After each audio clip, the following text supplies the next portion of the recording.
সেদিন সন্ধ্যাবেলাতে মা আর আমি মিলে বেরিয়ে পড়লাম আমাদের ঠাকুরনগর বাজারে। মায়ের অল্প কিছু কাজ ছিল, তার জন্য প্রথমেই চলে আসলাম অঞ্জলি টেলার্সে। এসে দেখছি আমাদের ফুটবল খেলার মাঠে জগদ্ধাত্রী পুজোর প্যান্ডেল করা হচ্ছে।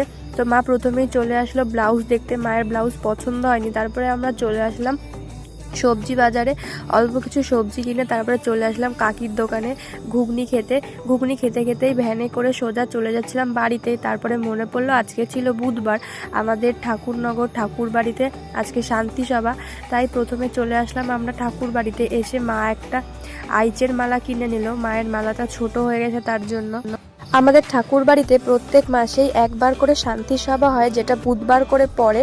তারপরে আমরা পুকুর পাড় থেকে একটু হেঁটে চলে গেলাম ফুচকা খেতে। মা আর আমি, সঙ্গে দিদাও এসছিল।